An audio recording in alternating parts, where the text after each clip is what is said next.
جس کا نام تھا مختار بن ابو عبیدہ ثقفی، مختار ثقفی اس کو کہتے ہیں. یہ وہ بندہ تھا جس کے گھر میں سب سے پہلے حضرت امام مسلم بن عقیل گئے تھے. لیکن جب ابن زیاد آیا اور اس نے دیکھا ماحول بدل گیا تو یہ اس کوفہ کو چھوڑ کر دیہاتوں میں کہیں چل کے چھپ گیا. اس کو ابن زیاد نے پکڑوا کے اپنے قید خانے میں قید کر دیا. امام حسین شہید ہو گئے. بعد کے اندر اس نے جیل میں سے خط لکھا کہ مجھے رہا کیا جائے، مجھے اس نے کیوں یہاں پر قید کیا ہوا ہے.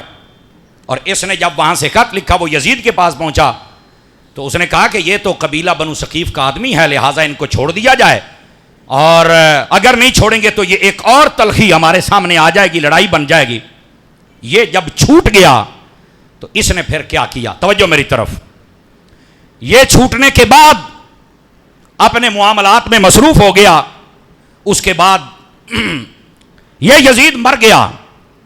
توجہ ہے حضرات آپ کی.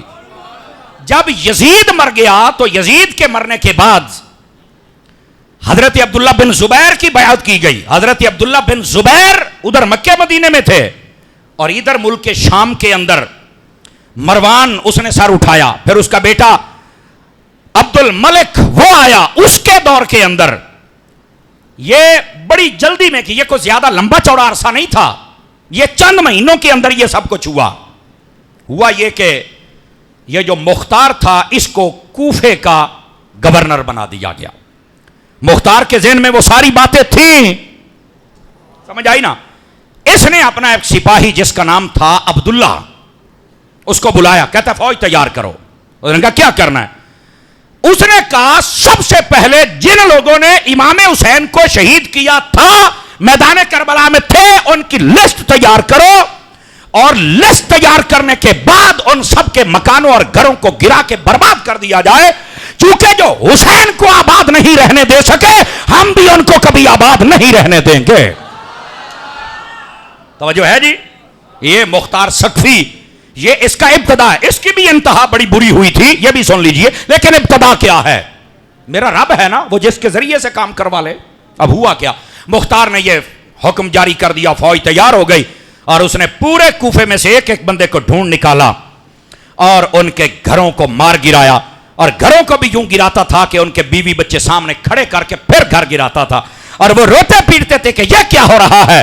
اس نے کہا یوں ہی تمہیں زینب بھی کہہ رہی تھی، سکینہ بھی کہہ رہی تھی، یوں ہی زین العابدین بھی کہہ رہے تھے، یوں ہی آل رسول بھی کہہ رہے تھے کہ تم ہمارے ساتھ کیا کر رہے ہو، اور ظالموں وہ وقت یاد کرو ہم تمہیں نہیں چھوڑیں گے. اس نے ان کے گھروں کو گروا دیا. جب یہ برباد ہو گئے باقیوں کو اس نے پکڑ لیا. پھر اس نے کہا دوبارہ، ابراہیم استر نامی ایک شخص تھا، اس کو کہا لسٹ تیار کرو اور پکی رپورٹ لو کہ جس نے میدان کربلا میں خاص امام پاک رضی اللہ تعالی عنہ ان کے ساتھ ظلم و زیادتی کی وہ کون ہے. اس نے نا تقریباً 30 کے قریب نام تیار کیے، 30 کے قریب پکی رپورٹ. اس میں کیا تھی؟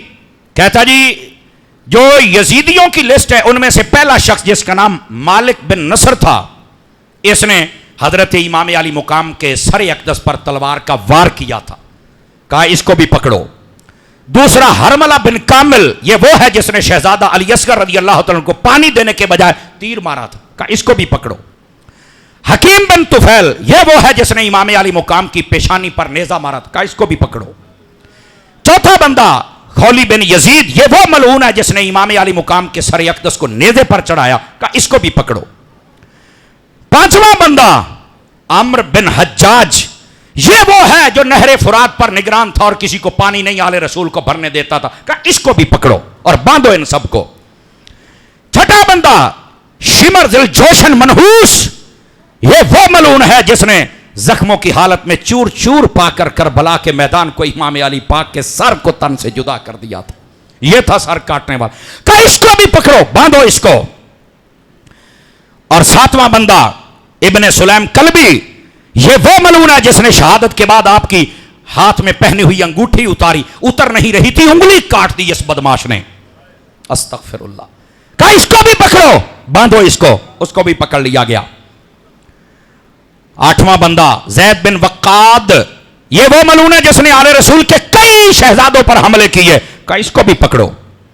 عامر بن سبی یہ وہ تھا جو بڑھ چڑھ کر حملہ کرتا تھا تو صرف آل رسول پہ کرتا تھا, فرمایا اس کو بھی پکڑو. اور اس کے بعد 10واں بندہ قیس ابن اشعث, یہ وہ ملعون ہے جس نے شہادت کے بعد امام پاک کے جسم کے کپڑے بھی کھینچ لیے تھے جو کندھے کے اوپر پہنے ہوئے, کندھے کے لفظ موجود ہیں.